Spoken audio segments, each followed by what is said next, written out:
Julie Willis from Estuary Inventory, professional property inventory. So what actually is property inventory? I think some of you probably understand what I do, but maybe there's a few that don't specifically know what I actually do. In a nutshell, at the beginning of a tenancy, before the tenant moved in, just before they move in, I will go in and do have a look at the property, all aspects of the property and the conditions. So everything that's in there, fixtures and fittings, the decor, everything that's there, be on a report which I'll show you an example of later, so that we know where we're starting with the tenancy. So that's basically what I do. I work for private landlords and also estate agents. But today we're going to go back to basics and we're going to have a look at these things today. I'm going to go through the tenancy deposit protection scheme because I think that's really crucial to what I do. We're going to look at why have a full inventory and schedule of condition and why choose us, Estuary Inventory, and the services that we provide. So we're going to start off by looking at the tenancy deposit protection scheme. I don't know if you're aware, but since 2007 there was new legislation that came in that a landlord must by law place the tenant's deposit in one of the tenancy deposit protection schemes. And these are government-backed schemes that ensure that your deposit will come back to you at the end of the tenancy as long as you meet the criteria, which is the terms of the tenancy agreement, and you don't damage the property, and you pay your rent and your bills, etc. But should a landlord want to withhold your deposit and you don't agree with this, then the scheme runs a free arbitration service. So these are the three deposit protection schemes in England. We've got My Deposits, Deposit Protection Service and Tenancy Deposit Scheme. So the money will go into one of those schemes, and that is by law that has to happen within 30 days. So why am I really interested in this? Well, because sometimes at the end of a tenancy there are disputes. The landlord might say, well actually, you've damaged this, you've left this dirty, etc. And they may want to withhold some of the deposit to put that right. So there's two ways they can resolve that dispute. The landlord or tenant can try and resolve it between themselves, but if that's not possible then it has to go to the free arbitration service. So at the moment in the UK, these are the figures. Approximately 60% of deposits are returned in full, so that's great, everyone's happy, they get all their deposit back. But 39% are negotiated between the tenant and the landlord, and that's agreed. And only 1% goes to formal resolution. To me, that 1% is my baseline. If my report doesn't hold up in the formal resolution process, then it's not worth the paper it's written on. Although it's only 1%, that is the landlord's worst case scenario. So I've got to have the evidence there that holds up.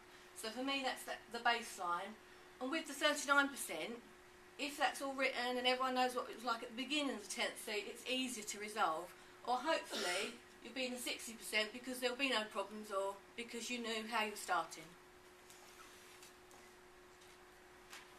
Okay, so all of the three schemes we looked at publish case studies on their websites, and I look at these regularly because I feel to keep up with what's currently the current disputes and the issues are about, I need to know that. So I need the wording, I need to know what to include in my report.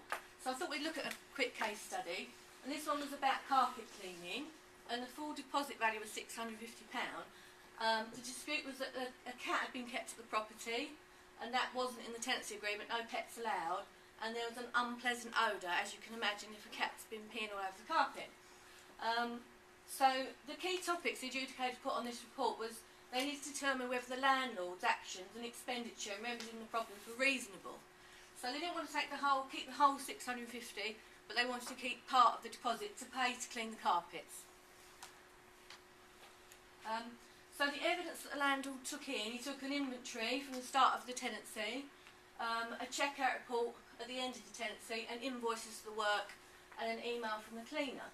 So this case was upheld by the adjudicator, and the landlord was able to keep part of the deposit to clean the carpets. But picking out one of the key points that the adjudicator put on the report This case highlights the importance of the landlord providing a good quality independent inventory and report at the start and end of the tenancy, so they could prove the state of the carpets at the beginning. Okay, so why have a full inventory and schedule of condition? Well, we've looked at, with arbitration, obviously that's vital, but there are other reasons. So it is easier to resolve a dispute with the deposit between themselves because they know where they started. The report, as we've seen, will be used as evidence should a deposit go to arbitration. And sometimes landlords do prepare their own inventories, but there's always going to be a bias, and an independent inventory would stand up better in arbitration. But also, very importantly, I think the landlord is sending a really clear signal to the tenant, if they're having a full inventory done, that actually this is where we're starting, I expect you to hand it back more or less the same.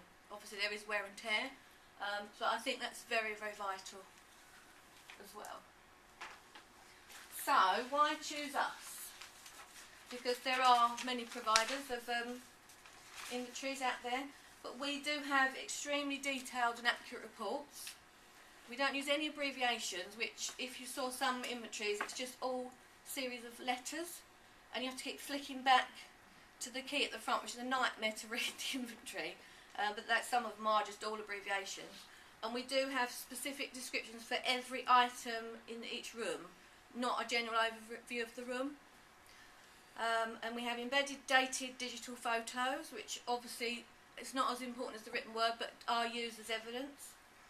We have a reliable professional approach, and we can tailor the service for agents and landlords. For instance, I thought I'd give an example of this. An agent in Southend recently said to me, or you do add where the location of the stopcock in case there's a flood, so that we can, and I don't, but I said, well, I'll do that for you. I don't normally, and I'd never heard of it before, but he wanted it added on his reports because that's what he'd been doing himself. So we can tailor the reports, and as we've seen, the reports meet the level of detail that will be used in the arbitration cases and would stand up as evidence. So, just show you what our actual services are. We've got an inventory and schedule of condition. As we've said, that is the full report at the beginning of the tenancy, and then we also do that and the same day checking, where we would go in, do the report, meet the tenant, they'd come in and we'd go through what we've found in the property with them, getting to sign, etc. on the same day, or a check-in on its own, and that could be with a third party inventory or my inventory, depending who's done it. An interim inspection, which a lot of the bigger companies sort of do these routine at 3 months or 6 months.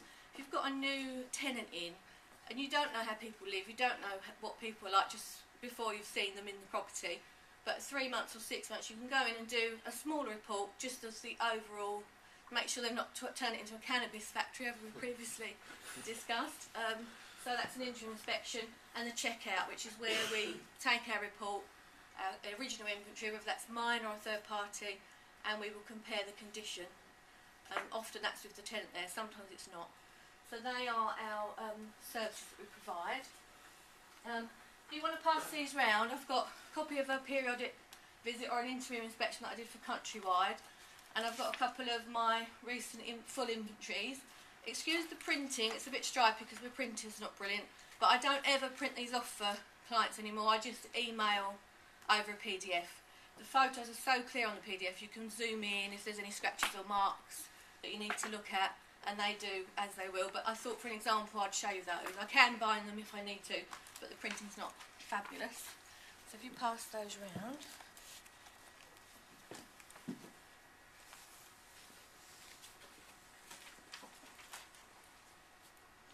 So that's it, Willis of Estuary Inventory. Has anyone got any questions? Kevin? Julie, just for a start point, as a landlord or a potential landlord, what would your prices start from for an independent? For a one-bedroom flat, for a full inventory, I'd charge £60, so it starts from £60. It tends to go on the bedrooms and they're up. Do you do commercial as well? No, just residential. Yeah.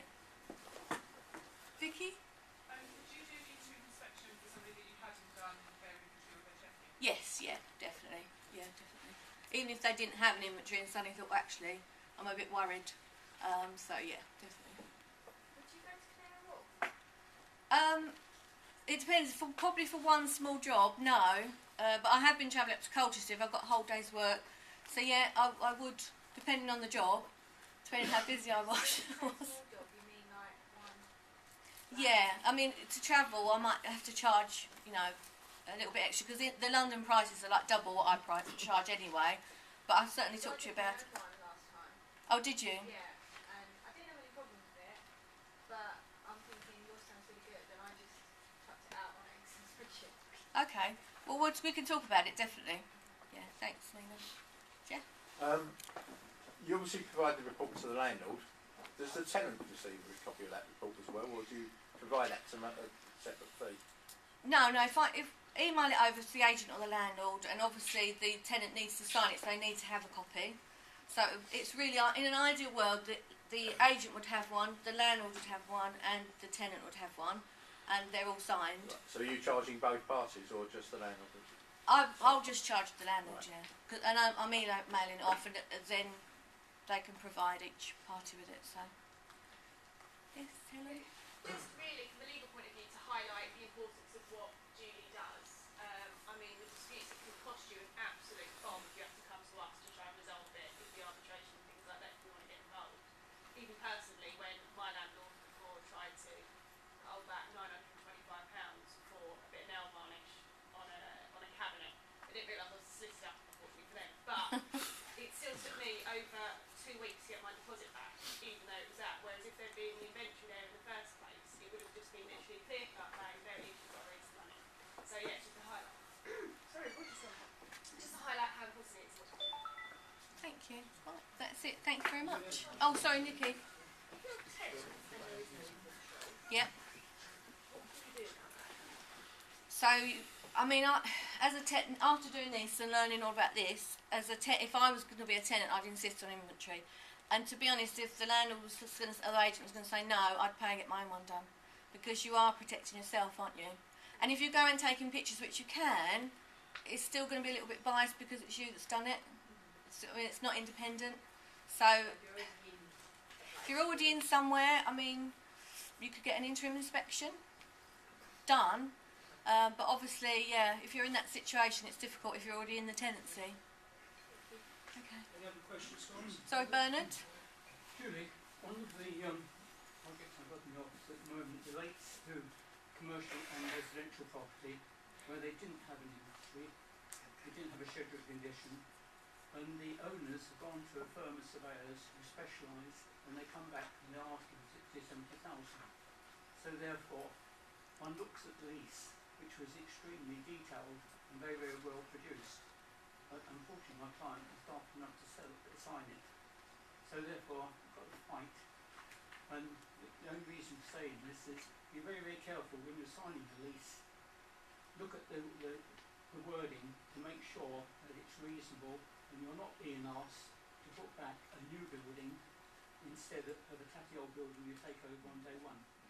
Thank you. Thanks. Any other questions, guys, before Julie finishes?